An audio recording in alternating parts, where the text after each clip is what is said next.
as I started planning my digital legacy, I was afforded the luxury of time.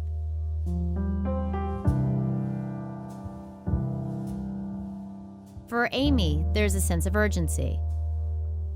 Can you tell me a little bit about those first couple months? I found out I was sick about 8 weeks after I had just had my second child. I was on maternity. I was a teacher in New York City, and I had to call my school and say, I'm not coming back yet.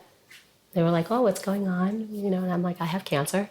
And then unfortunately, my husband was told first. He spoke with the doctors, and they were like, okay, she's about 4 to 6 months. Oh. So we then had to start revamping our plans of what we were going to be doing.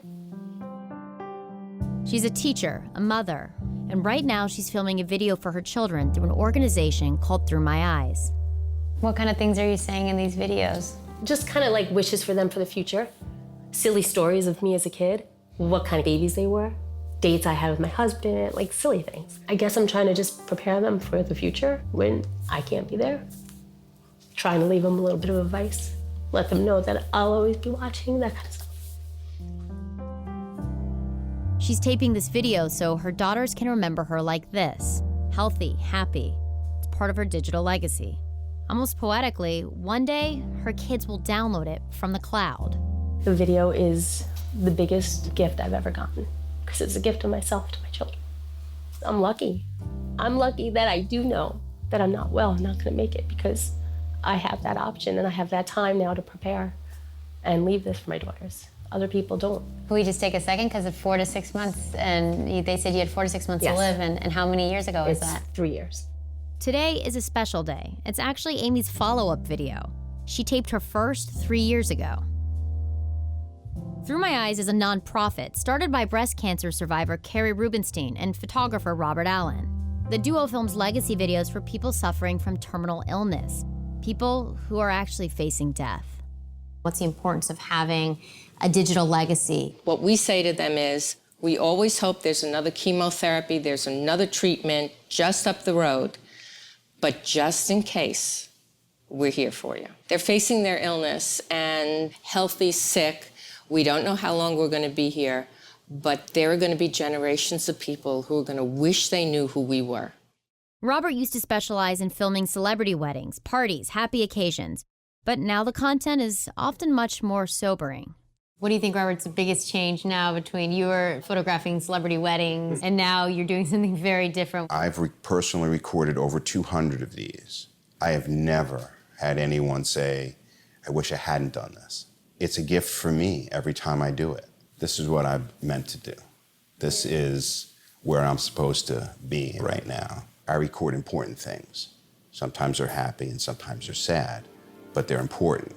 How cool is it that we're sitting here 3 years later and we're watching you shoot another one of these videos? Yeah. Is there anything that today you want to say that you didn't say 3 years ago?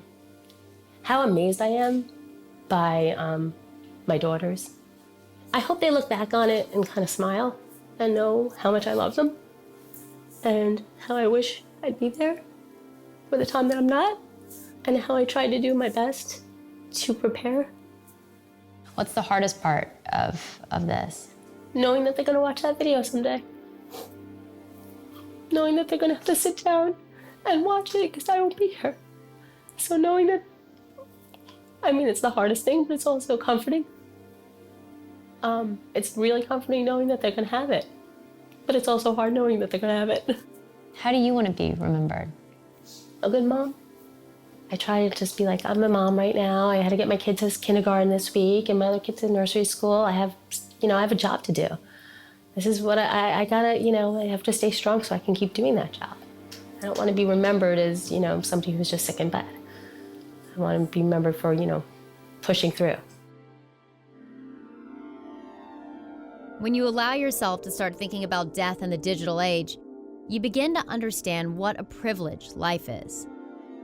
It's something I thought about as Carrie and Robert turned the lens on me as part of the process. The idea is if anything were to happen to me, there'd be a digital piece of me left behind for the people I love. We're rolling whenever you're ready. Tell me how you met Brian. I always joke that Brian kind of treated me like a startup and he just refused to give up on me. I was not ready for a relationship. Brian's the first person in my life I've met that he just can't give him up. He's just such an incredible person. I am going to ask you, if you feel comfortable, what would you say to your mom?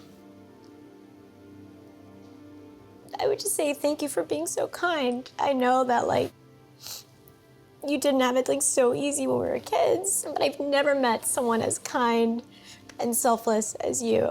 And I think about that every day in my job and why I do what I do and the relationships I have. I hope you always treat yourself as kind as you treat other people, because you deserve it. I just recorded Through My Eyes videos. This is like part of leaving behind a digital legacy. If I can look into a camera with a bunch of strangers in a room and say to my mom, you are the most selfless person I know, like, why haven't I actually said that? If I were to go tomorrow and I know how difficult that would be for the people I'm closest with, like, that would be something I would want them to have, and I would want them to see that emotion. No matter how many, like, Facebook posts I write from the dead, or like if I look into a camera and I talk about these things, I don't think I'm ever gonna be fully prepared.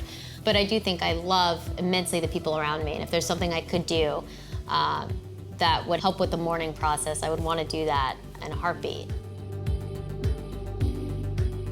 Combing through my digital assets and even creating one for when I'm not here allowed me to sort out what I'd say to the people I love. And in this process, it gave me an overwhelming desire to take some time away from the likes and the scrolling, the clicks and the swipes, and to say these things in person. In a sense, technology has the innate ability to capture humanity, sometimes lost behind a screen.